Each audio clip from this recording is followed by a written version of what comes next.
Welcome. Hello, everybody. Warm greetings from Canada. Stuart and I have been socially isolating together in our home in Winnipeg, close to our family, which is very nice. We can wave at them. But we are still working with Maple Bear Global. The academic team is hard at work because our concern is for you. Maple Bear cares about families. Of course we do. You're what Maple Bear is all about. In better times, we got to know and love your children, and we really enjoyed being connected to your families. Now, in this time of crisis, we really need to stay connected, and we feel that we can help you with coping and being as healthy as possible, physically healthy and emotionally healthy, and it's not easy. Everyone's lives have changed drastically. Worrying about the future while struggling to manage the present is highly stressful. It is particularly challenging for families with children at home, children who need to be protected and nurtured, and kept actively learning despite the so many restrictions. All of a sudden, parenting has become a 24/7 job. And for those parents now working or trying to work from home, there's the complication of keeping children occupied enough to get some of that work done. We empathize with our Maple Bear families. We miss your children, our students, every day, and we want to help. And that's why we're having this tutorial. We are Maple Bear experts, not psychologists.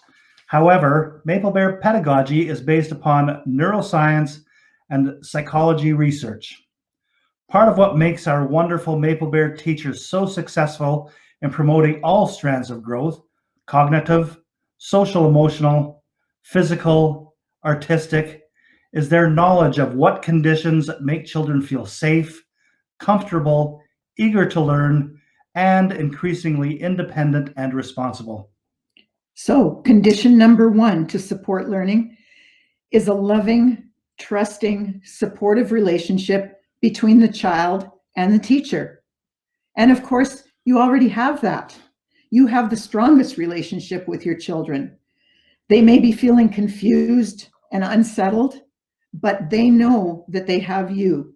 You're going to love them and you're going to protect them. And that is a great foundation, a great starting point. Second is a safe, stimulating, comfortable environment for active learning and play.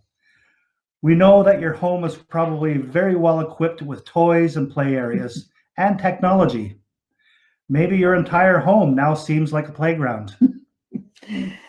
The third thing is a structure with predictable routines. Now, before COVID-19 hit, I know that you had routines. You had well-defined routines for getting your children up and ready for school.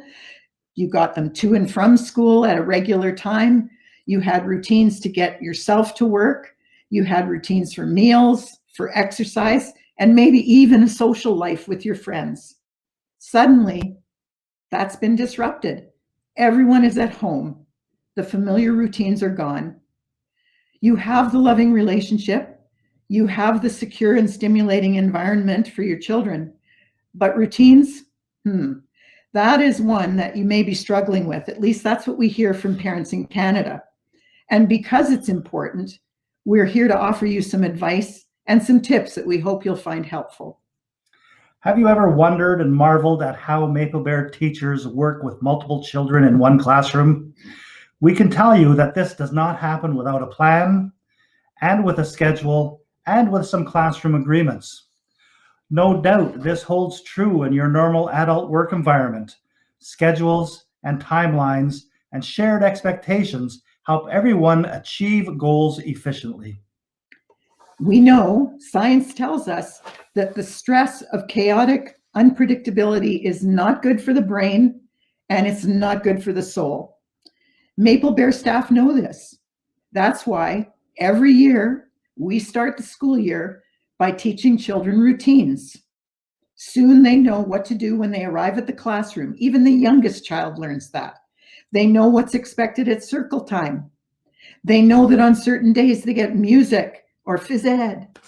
They know how to sit and eat at snack time. They learn how to play properly with their friends and how to share and how to solve problems. And all of this allows more time for learning and for fun. Our school days at Maple Bear are built upon routines and procedures because that's what works. We know that you cannot replicate a Maple Bear classroom in your home. However, we do know that you can instill routines to make your days at home easier. In fact, by their behavior, your children may, in their own way, be asking you for more certainty and structure. They may be whiny or irritable. They may be clingy or attention-seeking. They may be aggressive or withdrawn. What they need is a safe structure, a schedule, a familiar routine to help them make sense of this new reality. And their behavior is going to be telling you that. We know that some of your old routines are gone for now, but we encourage you to carry on with those you've already established and simply substitute some new routines where necessary. We don't want you to overcommit to a rigorous minute-by-minute schedule. That will just create more stress for everybody. But do make a plan that works for your family situation. What we do at school to help the day run smoothly is a visual schedule for the class. So you may want to try that. The teacher at the school level puts the activities for the day in a list on the whiteboard, and with young children, it's often a series of pictures of what the day is going to be like in the order. And the teacher often has a little checkbox beside each activity so that the children can say, yes, we succeeded, we did that one. We really encourage you to consider putting a visual schedule on your fridge. And here's some of the routines that you might want to include on your schedule. We hope they're helpful. So, a consistent bedtime with calming rituals like reading a bedtime story, singing a lullaby, or cuddling up with your favorite stuffed animal. A consistent wake-up time, everyone getting dressed, with child's participation in choosing their own clothing. It might not be stylish and it might not look pretty, but it's very empowering and builds independence. We encourage you to try your very best to have meals at a consistent time. And that's not always possible, but it's a great way to start the day with a nutritious breakfast. And here's a thought: ask your child to help clear the table and even wash dishes.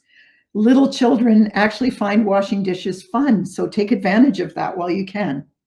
We recommend that you take a break mid-morning and mid-afternoon for a snack, and that includes you, not just the children.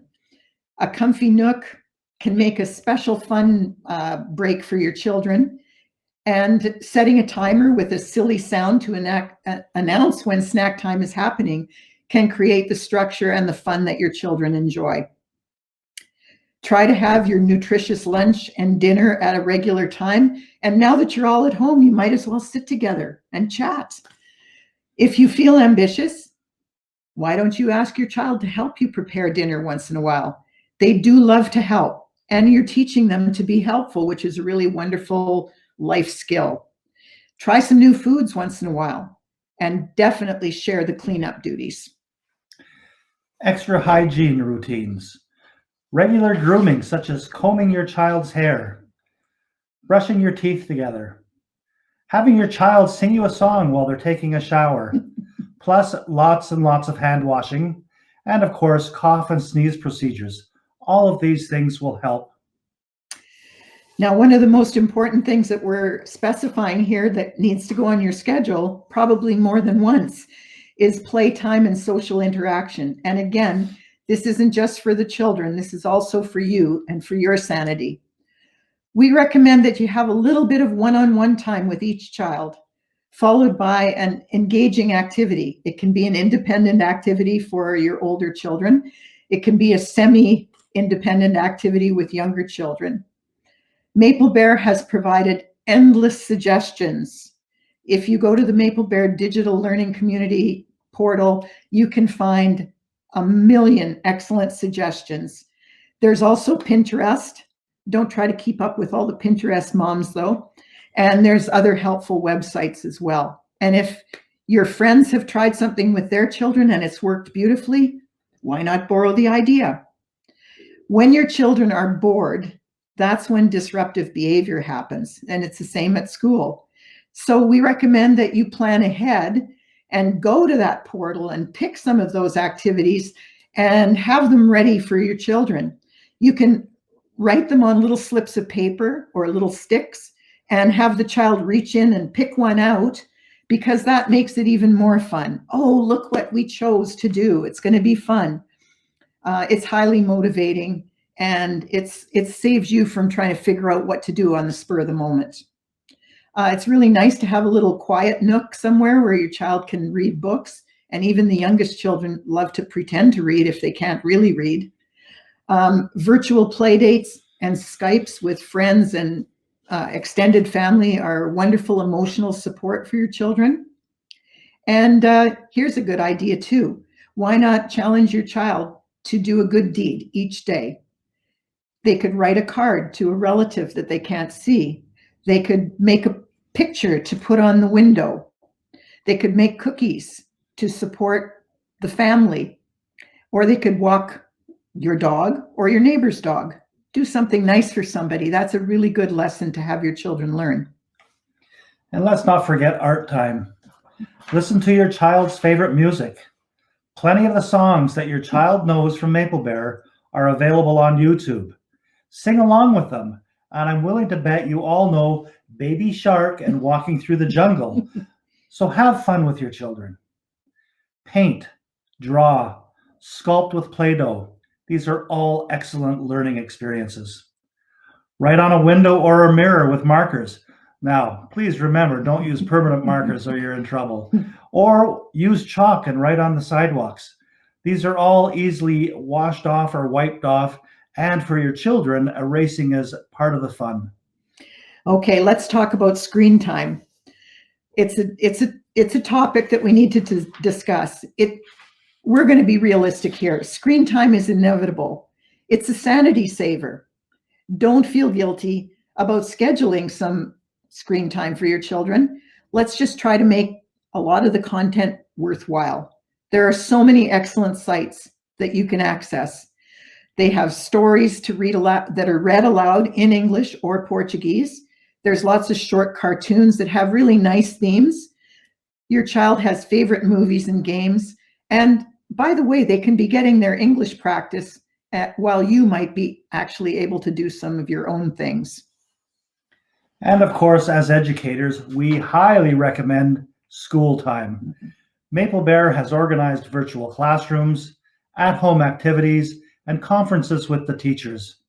We want to maintain the affectionate relationship with our students that underpins learning, and which will pave the way for a smooth re-entry into our Maple Bear schools, when of course it is safe to do so. We do not want to overwhelm you. We don't expect you to become the teacher. We understand that your life is complicated and you may not be able to connect with the school every day, and that's okay. However, because you want what we want, and that is for your child to continue learning, your support is important. But the intensity of parental participation and the length of the virtual class will depend upon the age of your child or children. For early years children, the virtual classroom is very difficult. They have very short attention spans, as you probably know. And so when the teacher does reach out for a family visit, it's really important that you be there. You need to be a classmate. You need to be facilitating. It's only going to be for a few moments. And like Stu said, sing along, enjoy the fun, and maybe you'll learn some English too. For older children, you can set them up in a workspace close to yours where you can be nearby to offer encouragement and support without doing the work for them. Please put Maple Bear School on your schedule and do the best you can. That's all we ask, the best you can. And we really encourage you to talk to your child's teacher. The teachers are there. They are keen to offer you ideas. So don't be afraid to ask them. They know your child. I'm sure they have some great suggestions for you. Our goal is really to keep your child connected to their teacher, to their classmates, and to the Maple Bear School, so that the transition back to school is smooth and happy for everybody. And physical activity and outdoor time is very important. Walk the dog, walk to the neighborhood park, of course, remembering to keep safe social distancing happening. Practice ballet or taekwondo or capoeira or Zumba. Get active with videos from Go Noodle and various other videos you can find easily on YouTube. Garden together or do yoga together. What we're trying to say here is that we recognize that your children's well-being depends upon your well-being. Overburdening you with heavy expectations for homeschooling is unfair, and it gets in the way of the most important things at this time: health, happiness, and optimism about the future. Because your work is important and your self-care is important, our recommendations for these family routines are meant to be supportive suggestions, not rigid expectations. Each family's circumstances are unique, and parents, you must not feel guilty about your performance. Try to be calm, be kind, be flexible, while providing structure. Then your children can be children, and you can do what you need to do.